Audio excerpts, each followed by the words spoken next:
തിരുവനന്തപുരത്തേക്ക് സൈനികരും ആയുധവുമായി പോയ പ്രത്യേക ട്രെയിൻ സഞ്ചരിച്ചിരുന്ന പാതയിൽ സ്ഫോടക വസ്തുക്കൾ കണ്ടെത്തിയ സംഭവത്തിൽ ഒരാൾ അറസ്റ്റിലായതായി സൂചന. ലഭ്യമായ വിവരങ്ങൾ പ്രകാരം സബീർ എന്ന റെയിൽവേ ജീവനക്കാരനെയാണ് അന്വേഷണ സംഘം അറസ്റ്റ് ചെയ്തത്. ഇയാളെ അതീവ രഹസ്യമായി വിവിധ അന്വേഷണ ഏജൻസികൾ ചോദ്യം ചെയ്തതായാണ് അറിയാൻ കഴിഞ്ഞത്.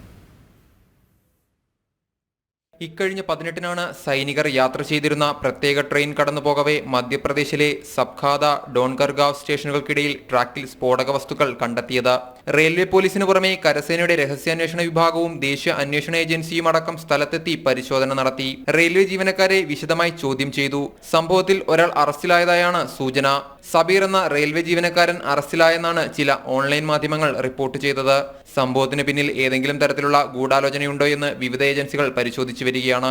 അതേസമയം ട്രാക്കിൽ കണ്ടെത്തിയ ഡിറ്റനേറ്ററുകൾ സാധാരണയായി റെയിൽവേയിൽ ഉപയോഗിക്കാറുണ്ടെന്നും കനത്ത മൂടൽമഞ്ഞുള്ള അവസ്ഥയിലോ അടിയന്തര സാഹചര്യങ്ങളിൽ ട്രെയിൻ നിർത്താൻ ലോക്കോ പൈലറ്റുമാർക്ക് നിർദ്ദേശങ്ങൾ നൽകുന്നതിനായി ശബ്ദം പുറപ്പെടുവിക്കാൻ ഡിറ്റനേറ്ററുകൾ ഉപയോഗിക്കാറുണ്ടെന്നാണ് സെൻട്രൽ റെയിൽവേയുടെ പബ്ലിക് റിലേഷൻ വിഭാഗം അറിയിച്ചത്.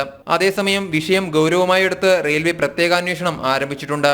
കഴിഞ്ഞ 5 ആഴ്ചക്കിടയിൽ 7 തീവണ്ടി അട്ടിമറി ശ്രമങ്ങളാണ് ഉത്തർപ്രദേശ്, മധ്യപ്രദേശ് എന്നീ സംസ്ഥാനങ്ങളിൽ നിന്ന് റിപ്പോർട്ട് ചെയ്തിട്ടുള്ളത്. ജനം, ഡൽഹി.